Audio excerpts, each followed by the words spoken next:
You hate hunting allocated bourbon? You're wondering if there's something on the shelf that's just as good? Stick around, find out.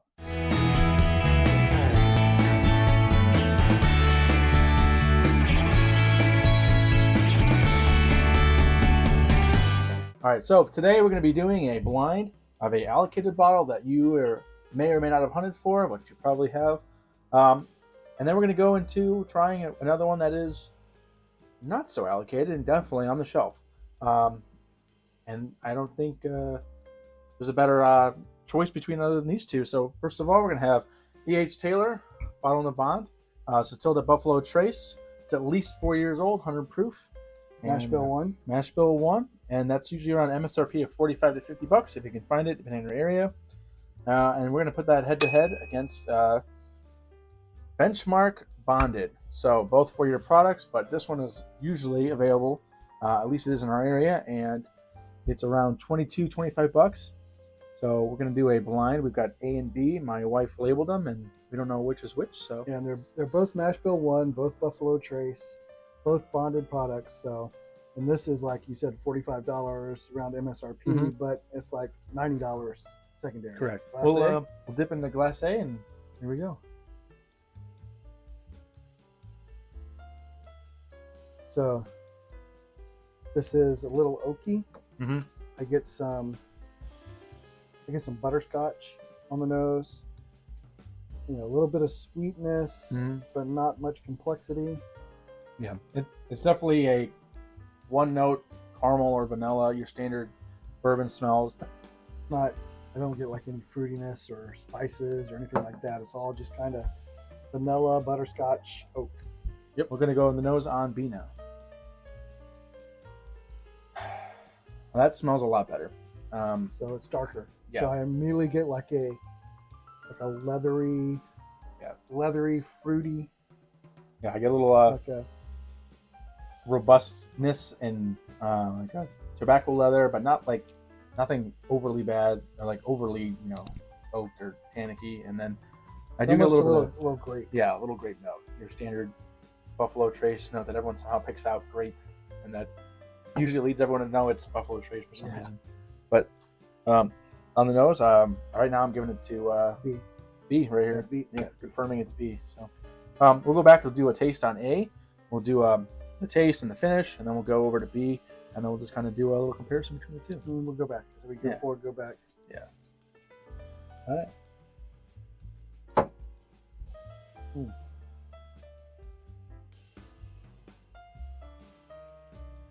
There's not a lot there. I mean, it's got sweet caramel, some butterscotch, a little bit of oak on the finish.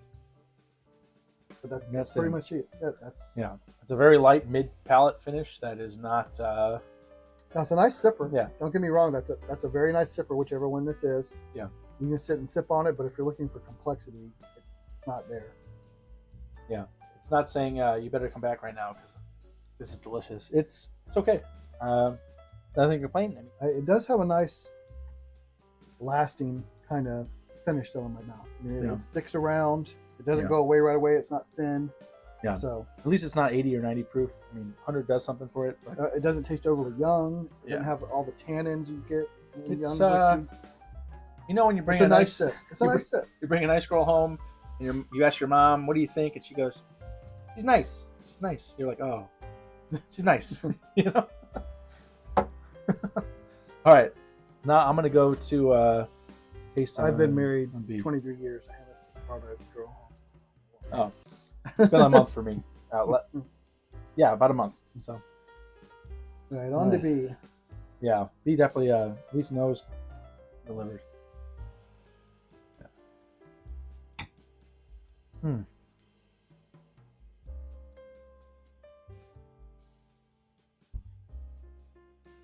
That's much darker.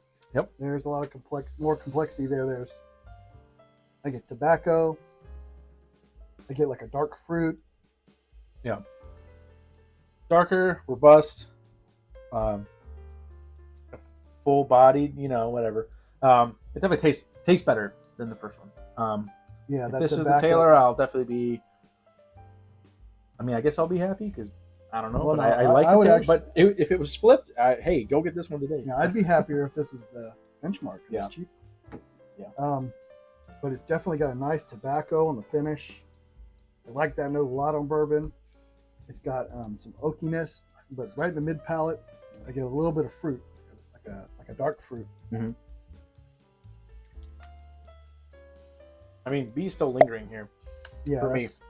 It definitely had a better mouthfeel. B had a more, it's coated my mouth, stuck around, it's a little stickier, more viscous. And also finished mid to front palate. Pretty good. All right, I'm gonna go back to A and then B, and then we'll figure out what we have here. I'm not really getting anything different on the nose.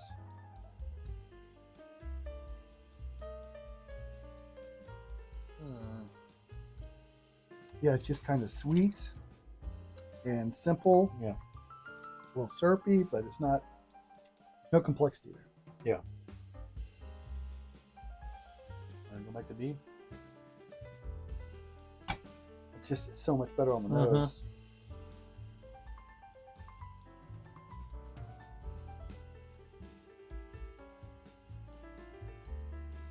Yeah, there's just so much more complex. You just get this tobacco and fruit and a little bit of burnt caramel and just a lot more going on in Glass B for sure. Yeah. So, You think B is the best? yeah, my vote's B. I also think B is better. And, but for A, I guess we'll wait and see what they are. Say buy or not. Well, but I'll put it this way. I think B is twice as good as A. probably, yeah. Yeah. Now is it But 3 to neither 4 one's times? No. I don't know. Neither Now one's if this bad. is Neither one's if this is B, which I don't think it is, I I don't think it is either. Yeah. If it is, then I'm going to go out and buy a whole I'll bunch of trade you. benchmark Trade bond. you right now. Yeah, Wanna yeah. trade one? So, all right. Well, my wife gave me the answer key in my pocket. I'm gonna pull it out now. And we'll see what we got here. So, What was A? A was the benchmark bonded.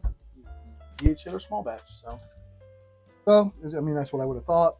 The Taylor's much more Yeah. complex, much better nose, just more well-rounded. But with that said, at $25, this is a nice sipper. Yeah. If you want something that's not super expensive, you want to share with people when they come over, still has a nice palate that you can sit and drink. I mean, $25, it's a good Yeah. pour. I mean, I would put that up there with like an Old Forester 100, a Wild Mhm. Turkey 101, which is really its competitors Yeah. right at that price yeah, point. that price So $25 it range. fits right in there. But the Taylor small batch it's on a different level. I think the Taylor is definitely a lot better than the benchmark bonded. Although I will say, if you want a little challenge yourself, take an empty Taylor if you have one, put this in there, and then give it to your friends and see what they think. If they think, wow, this is Taylor, this is so good, and you just go, how about that? Stump them. I will say for the Taylor, if you find it at MSRP, it's a buy. Yeah. And if you're in Ohio, you work hard. I mean, if You gotta wake up early. If you really try, you'll be able to get it at MSRP.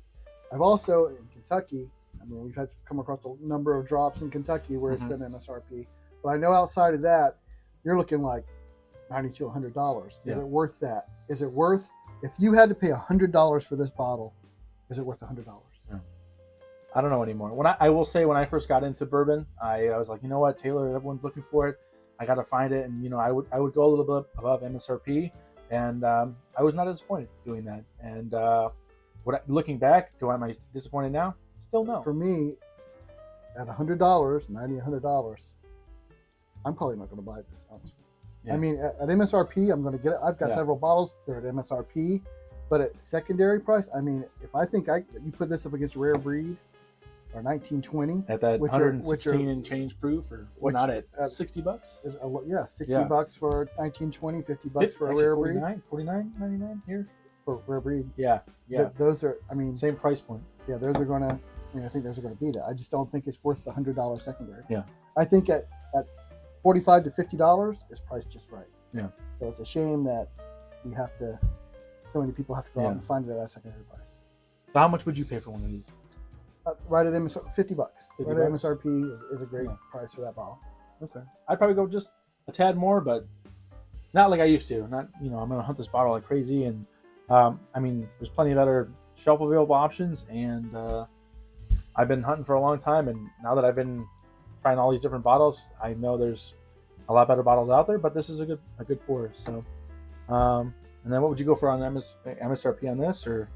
25 bucks. Yeah, it's right in line, and that's what it is. And I mean, I've not seen that on secondary at all. So yeah, 25 maybe when it came out, it was the whole pour. vertical, and you're like, all of them. Maybe then, but even then, yeah. And this is the kind of thing where I'm buying it at 25 bucks. I mean, it's good enough. I can drink it straight, but it'd be great for a mixer. You got guests coming over. You want to mix them a drink or something, and it's kind of sweet. Yeah. So a lot of people who maybe don't drink a lot of whiskey, it won't be so offensive. Yeah. I think it's a good staple to have on your shelf at its price point. Yeah. Or you stump your buddies and pretend it's Taylor. So, all right. So there you go. That's our opinions on the allocated versus shelfer. Yep. And I hope you like what you saw, and you hit the subscribe button, give us a like, and leave us some comments below. Yeah. If you've had these both and you tried them blind together, let us know what you think. And just remember, the best bourbon or whiskey is the one you like the most. All right. We'll see you next time. See ya.